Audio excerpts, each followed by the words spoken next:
Hi Gemma, this is your sister Sally here. I'm going to read you a story today called Debbie's Dream. It used to be one of my favourite books to read when I was younger, and I'm going to show you the pictures as I read it as well.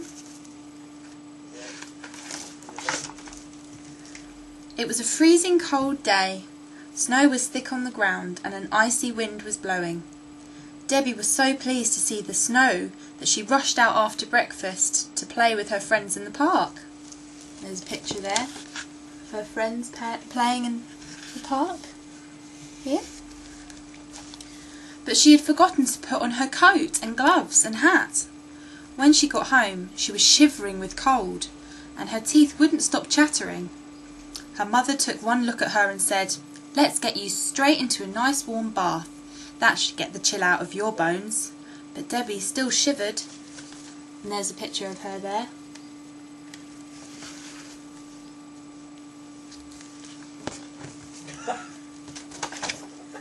The next morning, she woke up with a streaming cold.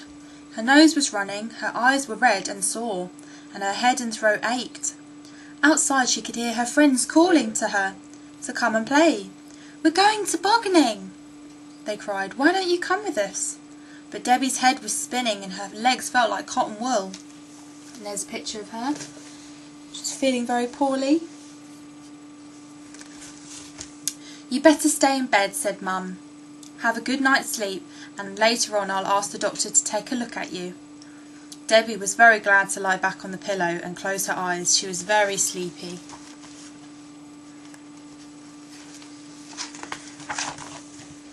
Soon she was having a lovely dream.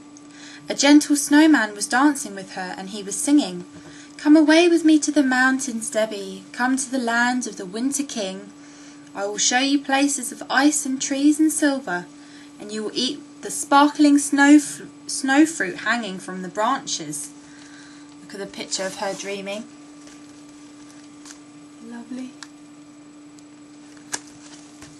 It was an enchanting place, despite the snow and ice. It seemed as warm as a summer's day, and the air was filled with the scent of 1,000 flowers. There was sweet music everywhere. When the dream faded, Debbie began to wake up. "I was so happy there," she thought. And there's her with her little cat and puppy.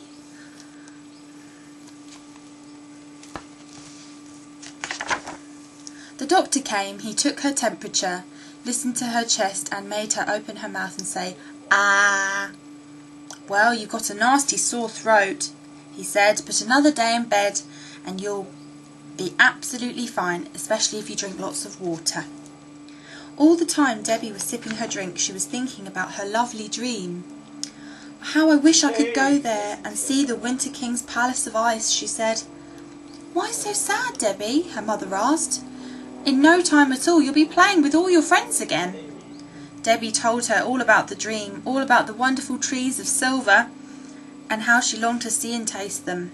"Oh, Debbie," said her mum, "I can see I'll have to send Grandpa to come and talk to you."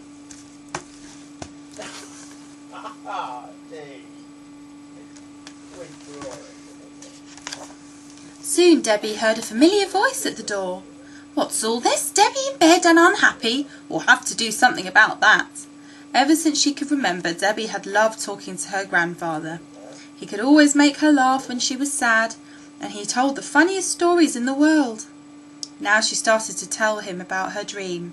She said she felt sad because the land of the Winter King had been so beautiful, and she didn't know how she could go there again. "Well, you know," said Grandpa, "dreams sometimes do come true, though not always in the ways that we expect."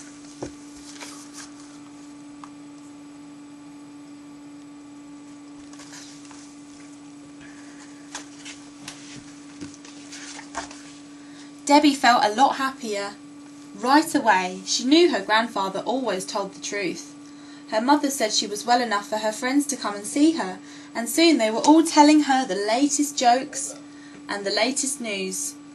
The toboggan had lost a runner and John had fallen off into a snowdrift.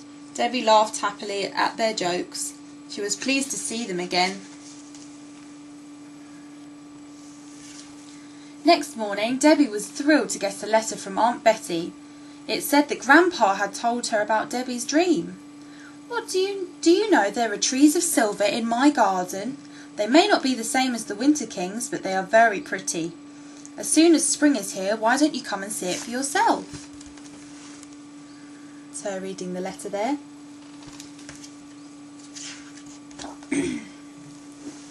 That afternoon, Debbie watched television with her father. It was her favourite cartoon film, but she couldn't keep her mind on it. She was too busy thinking about what Aunt Betty's letter said. Trees of silver in the garden? What could she mean? Aunt Betty lived in the countryside, but Debbie had seen nothing like that. When she had last been there at the end of the summer, the trees had been green and covered with apples. Debbie longed for the spring to come.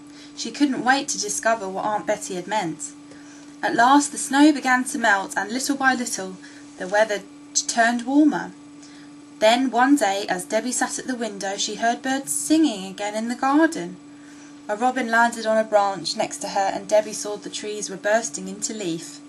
The crocuses and daffodils were pushing their bright heads through the grass. Without her noticing it, spring had come at last. Some lovely pictures there.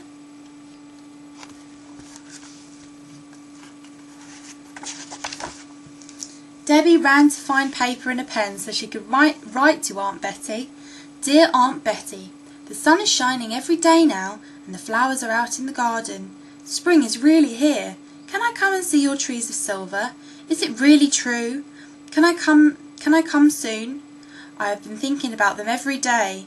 I will arrive on Saturday if that's okay. With lots of love from Debbie.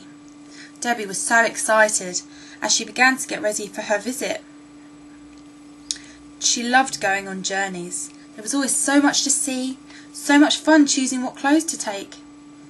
But by this time tomorrow she would be at Aunt Betty's and she would see the trees for herself.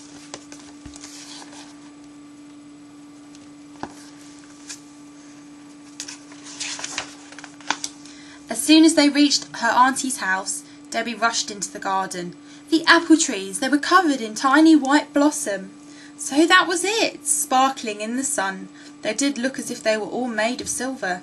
Debbie ran backwards and forwards through the trees, smelling the blossom, listening to the birds. Their silvery flowers everywhere. It was so much like her dream, but so different. She ran happily up to Aunt Betty. It's not the land of the Winter King, she laughed, but it's so pretty. Thank you for showing me your trees of silver. They're even lovelier and more magical than I expected. I'm glad you like them, replied Aunt Betty, giving her a big hug. You've waited so patiently for them. That's her running through the trees. And her Aunt Betty. The end. I hope you enjoyed the story, Gemma. See you later. Bye.